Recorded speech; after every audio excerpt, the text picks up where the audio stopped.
बिहार की राजनीति में उठापटक के बीच एक बड़ी खबर आ रही है और ये खबर कहीं ना कहीं बिहार की राजनीति में एक नए मोड़ की तरफ ले जा रही है। जैसा कि आप सभी जानते हैं कि भारतीय जनता पार्टी और वीआईपी के सुप्रीमो मुकेश सहनी के बीच जो कुछ भी चल रहा है वो मामला अति महत्वपूर्ण हो गया है और इसको लेकर के बिहार की राजनीति में कई तरह की चर्चाएं भी चल रही हैं।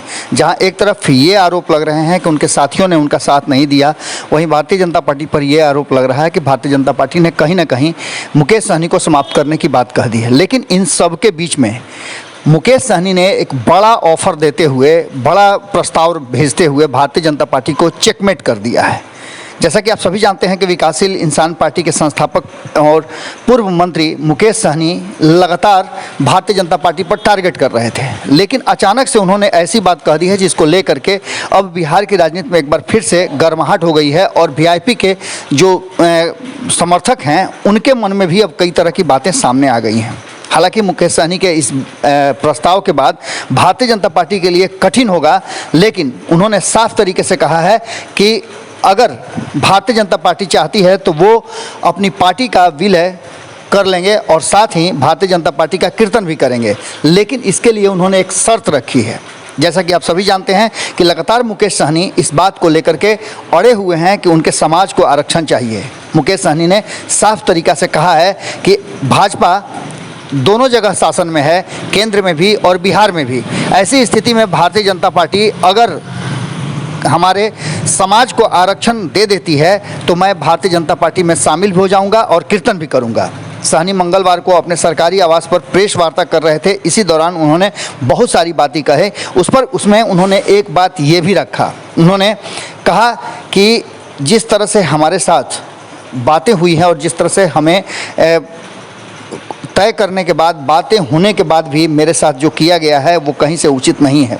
उन्होंने भाजपा के आरोपों का बिंदुवार जवाब भी दिया और मीडिया के सामने सारी बातों का खुलासा किया। सहनी ने कहा कि मुझे किसी के दया पर मंत्री नहीं बनाया गया था, बल्कि हमारी संख्या इतनी थी, हमारा जो वोट का प्रतिशत था, जिसके चलते भारतीय जनता पार्टी ने हमें मंत्रिमंडल में शामिल किया था और हम जीत करके भी आए थे। आज जो भारतीय जनता पार्टी बड़े दल के रूप में है उसमें भी हमारी भूमिका सबसे बड़ी है। उन्होंने साफ तरीके से कहा कि मेरी बढ़ती ताकत को देख करके भाजपा चिंतित हो गई थी और लिहाजा उसने साजिश करके मुझे मंत्री पद से हटवाया। भाजपा के भ्रष्टाचार के जो भी आरोप लगाए हैं उसका जांच कर ले, वो सिर्फ निराधार हैं और निराधार ही रहेंगे। अब तो भाजपा के कोटे के मंत्री के पास पशुपालन विभाग है, सार्वजनिक मंच पर आकर आरोप लगाए हैं, जवाब दूंगा। सहनी ने कहा कि वित्त विभाग उन्हें काम करने से रोक रहा था। इसके पीछे आप समझ सकते हैं कि मुकेश सहनी ने सीधे आरोप भारतीय जनता पार्टी पर लगाया है और कहा है कि वो काम जो करना चाहते थे अपने विभाग में उसको भारतीय जनता पार्टी, चूँकि वित्त विभाग भारतीय जनता पार्टी के पास है, इसलिए उनके विभाग को हमेशा से रोकने की कोशिश की गई है। और यही कारण है कि भारतीय जनता पार्टी शुरू से ही भीतर भीतर अपना मन बना चुकी थी कि मेरे साथ क्या करना है। ये भारतीय जनता पार्टी का प्री प्लान था। अब देखने वाली बात होगी कि मुकेश सहनी के इस प्रस्ताव के बाद भारतीय जनता पार्टी की तरफ से क्या जवाब आता है। जुड़े रहिएगा भारत लाइव के साथ, खबरों का सिलसिला लगातार जारी। अगर ये वीडियो पसंद आई और वह बिहार के राजनीति और बिहारियत से सरोकार रखेनी तो सब्सक्राइब बटन दबा के चैनल के सब्सक्राइब कर ली।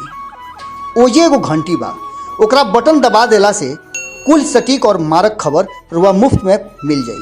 अगर रुआ पत्रकारिता के हमनी के नया प्रयोग में सहयोग कर चाहतानी तो ज्वाइन बटन दबा दी।